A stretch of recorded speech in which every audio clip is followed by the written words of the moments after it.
Yeah, I mean, everybody's going to play. Not sure how much, like our starters may just play the first half. We'll figure it out when we get a little closer. Still got another practice tomorrow.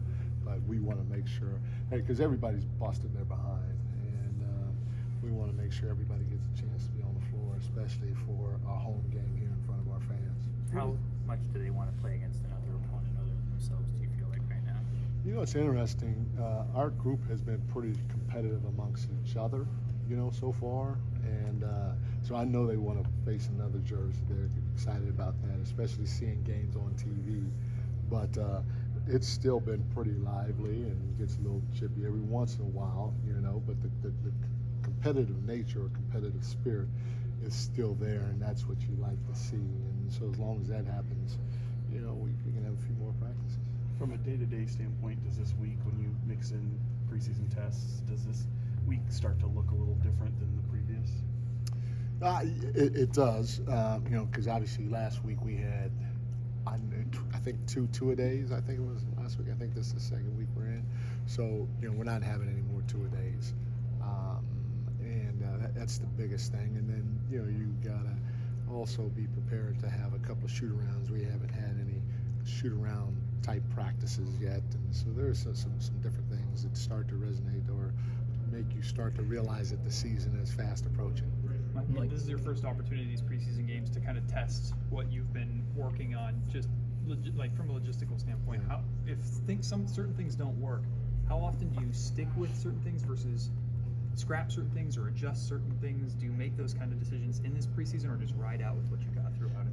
No, you make adjustments, but it's throughout the course of the year. Like you don't want to give up on anything too early, because the guys are still feeling their way through what we're trying to teach them. And so some of it may look bad because we're not necessarily running hard enough, or we're thinking a little too much. It's like, should I go this way or that way? Oh, shoot, I should go this way, and that's too late. It messes with the flow of the offense. And same defensively. Am I in the best shift position? Should I shift a little more? Okay, my guy's already cut back door. Now that starts a domino effect. So, you have to have some patience with the group and individuals as the preseason goes along. And that's what I'm saying. That's what my whole thing about climbing together. You're doing it together. Some guys can climb a little faster than others, but you got to remember, we're all roped in together. We're a team, so we can't take off and leave the group. We can stay together. And then there are going to be times when we take a couple of steps backwards. And if we take too many steps backwards, then it's time to sit back and reevaluate, okay, why aren't we getting this done? Do we need to change the technique here? Do we need to scrap it all together? I don't know, but it's a little bit of a process. Mike, where are we at with injuries, and like how close are some of these guys getting to being back, and how much has that impacted your training camp, not having all those guys around? The first thing is, that's part of the reason why you have 21. So we've had more than enough bodies to do what we needed to do. It stinks from the standpoint that, a guy like Trey is missing reps. A guy like O, who's playing really well, is missing reps. And same with J-Mac and Kev. Those guys are missing reps. And so they're going to be a little bit behind. They can sit and watch all they want. They can even get to a point where they're allowed to go through non-contact stuff, wearing a red jersey and all that other stuff. But there's nothing that can simulate live activity and trying to do whatever you're taught in a drill live. And you take it a step further. Now you're doing it on Wednesday. You're doing it live. Plus you're doing it against another team with fans in the stands. And so it's hard from that standpoint. But everybody's progressing well from the injury standpoint, in my opinion. Any change with Herder? Has he gone to 1-on-1, 2-on-2, 3-on-3, any of that? No. Okay. Yeah.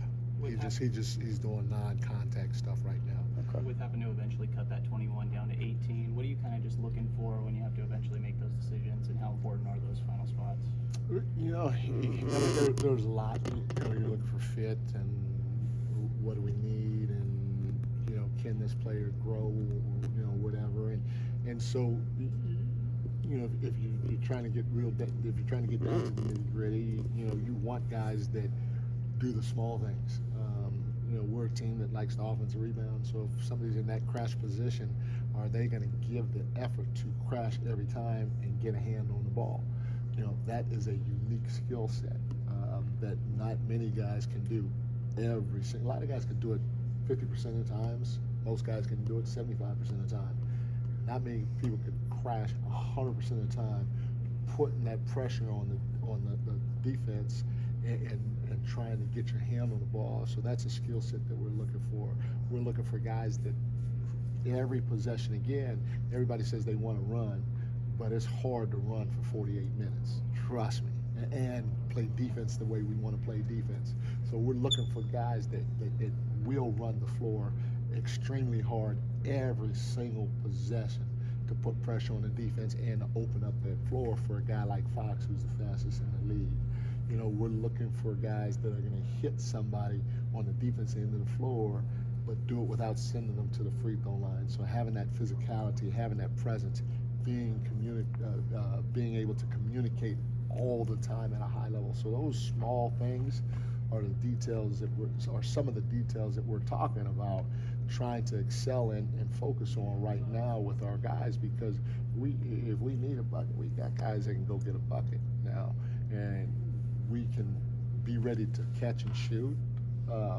Off of those guys. I don't need anybody to go out there and do too much. With the movement we have in our offense, with the passing, with the willing passers we have with our offense, all that stuff's going, in my opinion, in time, be great. But those little details that are hard to do on every single possession to alleviate some of the pressures off of Tomas and Fox and DeMar, those things are what we're looking for in guys that can help make them special, which at the end of the day may make us special. Sounds like you've been seeing some of that. We have.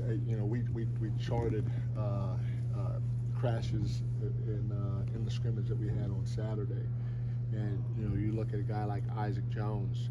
I think he was, first of all, he was like 4 for 5 from the three, but they were all catch and shoot shots where he got to his spot, the floor was spaced, the ball got kicked to him or sprayed to him, and he took the right shot in rhythm.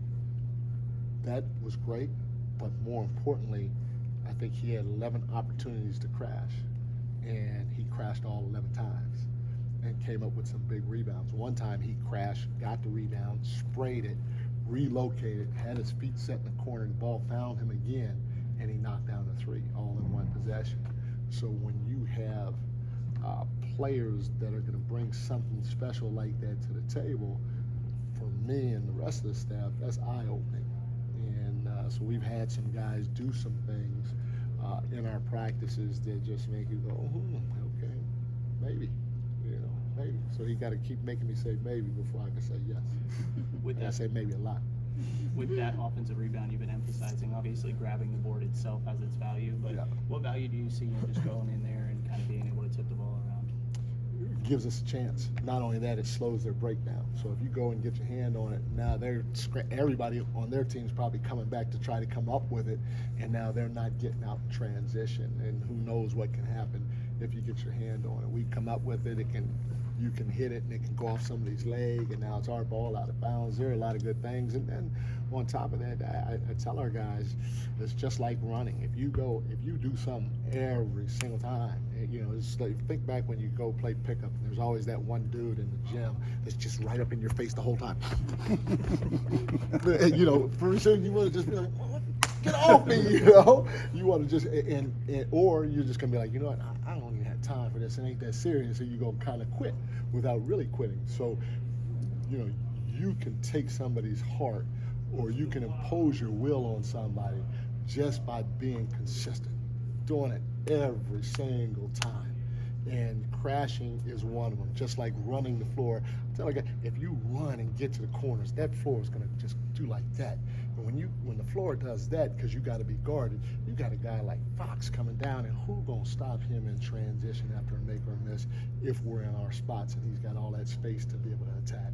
So you do it every single time, or get used to doing it every single time, which is hard again. I'm not saying it's easy, and pretty soon you're going to be imposing your will on people, and they're going to quit just because you're imposing your will to do the small things. Mike, if I remember correctly, I think the bell over there was rung after drawing charges. Is there anything specific that you guys are doing for crashing the offensive glass or anything like that to encourage that?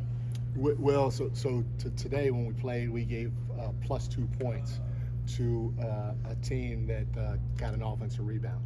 So if I'm on defense, that meant I'm gonna box you out because I'm not gonna let you get the offensive rebound because then we lose 2 points on the board. Mm-hmm. I think our black team won a drill because within that drill they had like 5 offensive rebounds.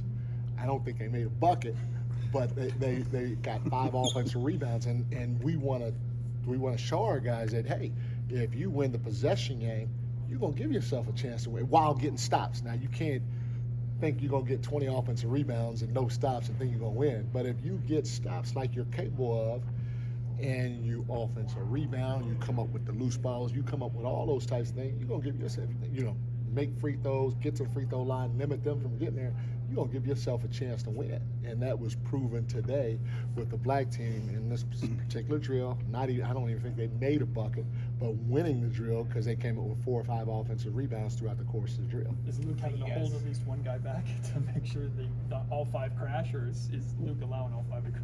No, so we have crash zones. We have our crash zone out on the floor. We talked about that. I'm not going to talk about it on camera, but we talked about that. I don't know if you were here, yeah, of where the crash zone is, and if you're in that area, you gotta go. You gotta go, and we'll figure out the transition afterwards because we actually think it helps us in transition defense. Michael, what do you Thanks, guys.